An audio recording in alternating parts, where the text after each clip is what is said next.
Ladies and gentlemen, boys and girls, get your notes out and title them the Bill of Rights. This is the First Amendment that we will be going over today, which has 5 rights included in it. First Amendment, 5 rights. Bill of Rights. Are you ready for the most insane class you will experience today? No, I'm not. I want to go home. This is our 4th time doing this already. We have lost our minds and we are frozen. But here we go. Let it go. Ready, set. Good morning. How's it going, Mr. Hamilton? Oh, I'm doing swell. I'm doing awesome. I'm doing peachy. All right, now, I got to go teach my class. So you go ahead and talk to your class. I'm going to go talk to my class. Where are you going? I'm going there. You can't go and teach class in a church. Tell me where to go. Yes, I can tell you where to go, and I will always tell you where to go. Teach in there. Mr. Hamilton, did you learn nothing from the Enlightenment? I know there's 3 branches of government. You cannot teach in a church. It is separate. Teach that. Ben Franklin, separation of church and state. To say I couldn't teach in a church. You are a typical man. Stop interrupting. Separation of church and state. You cannot combine the government with religion. Are you telling me that I cannot go into this church? I am telling you. What if I just want to go in there and just think about the day? You can do that. You are allowed by the First Amendment of the United States. You do have freedom of religion, where you are allowed to worship in any way you want or no way at all. So you can go in there and you can pray. I couldn't go in there. No, you can go, you can pray, you can think, you can sleep in the well, you should never sleep in church. Only on the days that end in Y, all right? I'm going in because today ends in Y. Which is fine, but we're going to stay out here because you can't teach a class in a church. It's illegal? All right, come on, police. Come get me. Whoop, whoop. All right. Fine then. Did you know that it's the most wonderful time of the year? It is, Mr. Hamilton. I mean, this is a winter wonderland out here. But let's keep going this direction. You because, sure? Are yes. we separating from the church? Yes, we're not going to go to this church, and we're not going to go to that church. I can't go to that church either? No. No. So we are going to go this way and not get killed by this car that's coming straight at us. And as we are getting away from the churches, because you're not legally allowed to teach at a church, and we're going to pass this wonderful winter wonderland. See? Snow. It's the most wonderful time of the year. Dun, dun, dun. Anyways, just to recap, freedom of religion is the first right that you have in the Bill of Rights, in the First Amendment. There are 5. First one, freedom of religion. You have the right to worship any way you should want to choose and support any religion you want, or no religion at all. Oh, there's 5? There are 5 rights, not 5 religions. Well, we got to do 4 more? Yes, we have 4 more. Can't we, make it 2? Yes, but I do have a perplexing question. Since we're talking about religion and all, this time of year, you've got Christmas, you've got Hanukkah, you've got Kwanzaa, you've got all these different religions. But please, Mr. Hamilton, tell me, what does Santa Claus have to do with religion? Santa's all about Christmas. Christmas is Santa. But Santa's creepy. Santa's creepy. He sees you when you're sleeping. He knows when you're awake. And he sends his little minion elves on the shelves to watch you in your house. Just look at him, jolly old Saint Nick. He brings warmth. He just makes me think about the season. Okay. Why do you mean he's creepy? Well, because he watches you all the time. Like right now, he's watching me. He's just making sure that you're acting okay. Is that all right? Making sure that you're acting. I don't act. Better not pout. I don't act. Mr. Hamilton's gonna be on the naughty list. I believe Mrs. Grau is the one who's always gotten lumps of coal every single year. Maybe. Okay. Anyways. I like Saint Nick. In fact, I think more people should like Saint Nick. I bet there's a lot of people that like Santa Claus. We should start a support group. Let's call it the Santa Support Group. I like it. But we need to get people to support him. It can't just be us. Well, no, 2 people make a crowd. That's all right. Just both of us right now. Santa. Well, in the First Amendment, we do have another right, though. What is that right? We have a right to assemble, but it has to be peaceful, which means we can have our Santa support group wherever we want. We just have to make sure we're being peaceful, because if we're not being peaceful, that's illegal. So we do have the right to assemble. That's right number 2 in the First Amendment. Write that down. Right to assemble. Right to assemble. You have the right to assemble peacefully. Make sure you get peacefully. Which amendment gives that to us? First Amendment, second right. Is the right to assemble peacefully. You think we can do that? Yes, but you have to stay peaceful. Can you stay peaceful? Peaceful. We can stay peaceful, but who's going to come and it's only you and I right now. No, we've got more supporters. People. Look who decided to show up today to help support the Santa support group. They realized that it's 34 degrees though. They were so excited to come out today that they didn't even dress appropriately for the weather. But oh my gosh, Mr. Hamilton, our Santa support group is assembling quite rapidly. And do you see the smiles on their face? They are representing jolly old Saint Nick so much. They're assembling for this man and this man only. And this Visco girl right here didn't even do her hair this morning. She didn't even bring her coat or her flask. Hydro flask is that what it's called? Anyways, our Santa support group is off to a great start, wouldn't you say? I would say so, but I got a problem. This pavilion is just too confining. I want to make sure that we can assemble, but assemble in a much more open spot. What do you think? I think Mr. Hamilton's never happy. I'm thinking that it's too confining. There's 2 walls. I don't like walls. Well, what if we head out that way? You are allowed to assemble wherever you want. So, Mr. Hamilton, we're going to go assemble. Hamilton, grab your people. Make sure you're being peaceful. I'm not sure that's as peaceful as it should be. You dropped somebody on their head. This is not peaceful. Let's turn the camera away. I think those guys. All right, let's go assemble. All right. Say hi to Saint Nick. Santa. All right, let's go assemble for Saint Nick. Mr. Hamilton, where are we assembling? It has to be peaceful. Do they look unpeaceful? All right. I don't know. All right, guys. Where are you going?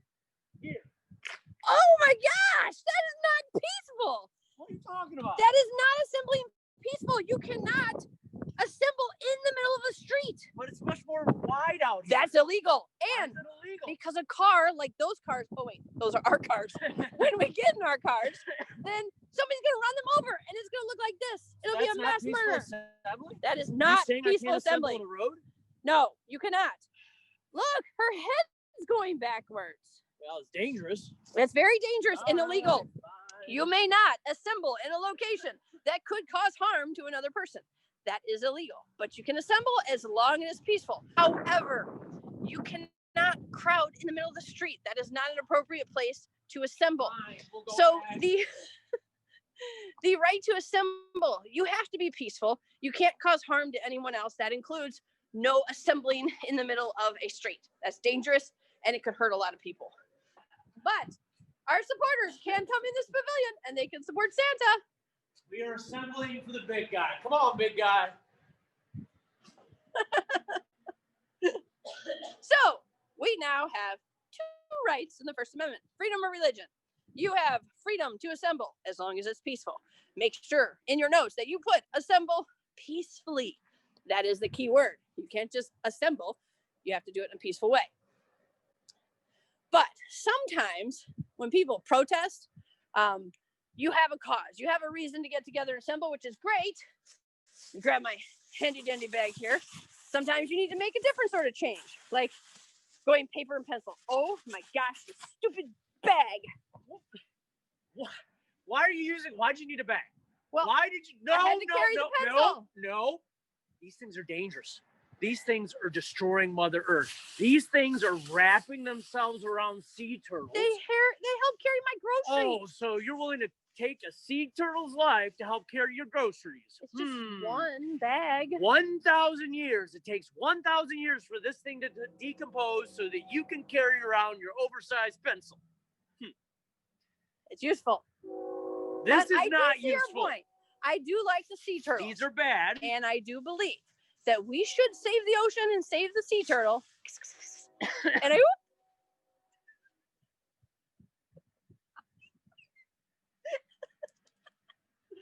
Stop putting it in me with it. So we're going to write a petition. We're going to call it the plastic bag petition. And you know, it actually exists right now on change.org. There's a petition to save the world, to ban plastic bags. So right number 3 is what? The right to petition. Which is what? A petition. A written form, a protest where you're trying to make change. We are asking for change. Did you know that there are 2 million bags used every single day? 2 million bags. 100 billion bags are thrown away every year. They're Every choking year. the earth. They're destroying Earth is dying. the oceans. They're crushing Lake Erie. The sea turtles are getting strangled. We already have angry sea turtle. Hungry seal and the dirty ocean that have But signed we it. need more people. I don't think this might not work. So all you Visco girls out there, if you'd like to support our change, you can go to change.org and you can sign the petition and many, many others. They are real. And the really cool thing in the United States about that freedom to petition, if you write a petition and you get over 100,000 signatures on that petition and you send it to the government to address it, then by law, the president of the United States has to publicly respond to it, which means they can't just sign the paper or deny the paper or whatever. They have to give a public speech on that said petition. Because the purpose of a petition is to make written form of change. You write your idea for change, you get signatures to support it, and then you submit it to the government, which is your third right in the First Amendment, the right to petition. There's a third right then. It is. Third right is the right to petition. Petition. Write a written form of change. We need more signatures though. But I think that in order for petition really to work, you have to get a lot of publicity for it. So just signing a piece of paper on our clipboard in the middle of town or going to the school or whatever, you need to promote it a little bit more. And one of the nice things is you have a fourth right in the First Amendment. We have a fourth? We do, where you have the freedom of the press. Freedom of the press, where you get to publish even unpopular opinions and not face repercussions for that unpopular opinion. Like the newspaper. You could call the newspapers and have them printed up in their fancy newspaper, and it'll be in the little boxes in the stores. I'm going to call the News Herald, the Plain Dealer, the Star Beacon. I'm going to call them all. We are going to get rid of the bags. End plastic bags. And the newspapers are going to help us. Fortunately for your First Amendment right of freedom of the press, you have the right to write, print, or publish anything you want, which is kind of cool. Of course, you do have to get the newspapers to be willing to publish it, but I'm pretty sure they would if it meant saving the earth, saving the oceans and the little baby sea turtles. What if someone tells them they can't? What if the mayor comes and says, I don't want you... Well, public figures should really support their people, and they should really jump on board. And if they're not in agreement of saving the earth, that means they probably use plastic bags anyway themselves, in which case we need to out them and let everybody know they are bad people. But wouldn't they come after them even more? They can't. You have the freedom to write, print, or publish anything you want. Under which amendment? First Amendment. Under what part of the amendment? The fourth right. Freedom of the right. press. Freedom of the press, which means news media. News media. And you could Hey. also promote it in social media, which is yeah, still included in part of the press to some degree. So we could even promote that news article through like Twitter face, Twitter face. Snapgram, I thought it was Snap Face. MySpace. There we go. Insta chat. Yeah, that too. So petitions are valuable, and they're a lot more peaceful than trying to assemble in the middle of the street. I don't think this is going to do it, though. I really don't think the petition's going to do it. I think if we get 1,000 people are still going to want their plastic bags. Yeah, but I think we can make it more, we can promote it. We could use the newspapers. Newspaper? What kind of newspaper would pick up on this? Well, I don't know. You got the News Herald, the Plain Dealer. If we promote it in the paper, write some articles, write an opinion piece, What if someone, put our petition. What if somebody comes in and says you can't print that? Well, that's not possible because the fourth right in the First Amendment is freedom of the press. You have the right to write, print, or publish anything you want. That is your opinion. That is the right given to you in freedom of the press, which allows you to write, print, or publish whatever you'd like to. So if we're going to secretly attack Canada, we can publish those plans? Yeah, that'd be pretty dumb. Canada's nice, eh? Alrighty. You can't give away government secrets with freedom of press. So while we will send our Santa group to try and get supporters for the plastic bag relief fund, or save the bags, turtles, save the turtles. But just who reads newspapers anymore? I'm telling you, even if we get the News Herald out here, no one's going to read it. But Mr. Hamilton, they have digital newspapers. What kind of digital newspapers? Well, like online stuff. And when you go online, they have the New York Times, they have the Washington Post, they have all kinds of online newspapers that are just get information. No, we will write our article, write our opinion piece, and then we'll distribute it through all our social media contacts like Twitter Face. And FaceNet? Yes, and InstaChat, like all those places. And then we'll get everybody else to support it. We can create a digital petition. Awesome. #change.org. Because they have all these petitions already, so we can just jump on that bandwagon. Save the turtles. And then we'll save the turtles. But we do have a bigger problem that's a little bit more of a local problem, because I'm pretty sure there's a lot of people in Madison that use plastic bags on a regular basis. Mrs. Grau, I know somebody personally that does. What do you mean you know somebody personally? Somebody that you and I that uses plastic bags all the time. But an important person? Somebody that you and I both know that's very important. Who is it? Because we need to out them. If that's the case, we need to stop this. I can't out that person because we might get in trouble. You have a right, the 5th right, that says you have the freedom of speech.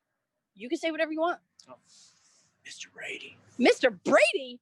You're telling me Mr. Brady uses plastic bags? Mr. Brady every day brings in plastic bags. Oh my gosh, we have to let everybody know. Everybody in Madison, please listen.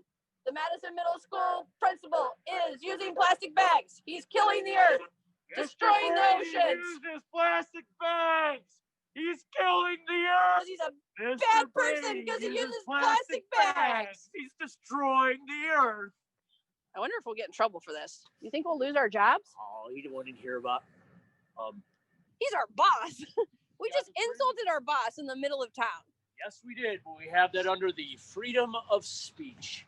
Freedom of speech says you are allowed to say whatever you want. It's America, people. You can say what you want.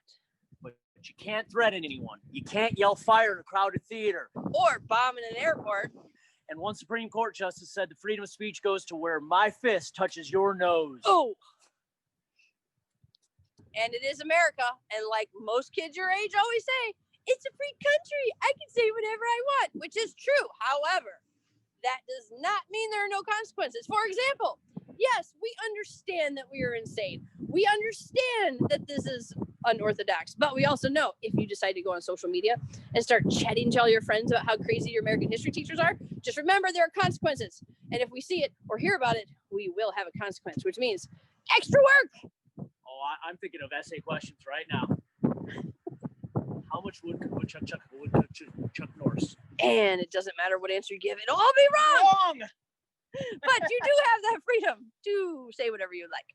Now, let's recap the First Amendment in the Bill of Rights. Amendment number 1. You have the freedom of religion, assembly, as long as it's peaceful, and petition, and the press. And we are not making an album anytime soon.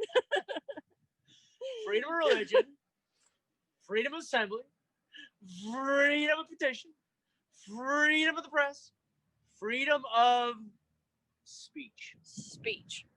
Religion. And if you look at it, all the letters in the beginning of the words, they spell RAPS. RAPPS, but not in the correct grammatical way. So don't spell that normally like that. But it's an easy way to remember them. R is for religion. A is for assemble, but peacefully. P is for petition. The other P is for press. And the S is for speech. Which brings us to the First Amendment, wraps your Bill of Rights. So in the homework that they're going to turn in immediately after this class, how many rights do they have under the First Amendment? 5. Religion. My fingers were frozen. Religion, assembly, petition, press, and speech. You need to know what they are, and you need to be able to explain them. Anybody have any questions, comments, or concerns? No, because they can't unmute because we have taken away your freedom of speech, except in the chat box. What kind of government is this? Santa, I blame you. So going to let you go, turn in your assignment. Make sure you know those 5: religion, assemble peacefully, petition, press, and speech in the First Amendment. They are your reps. And we will see you tomorrow. We're going to go defrost.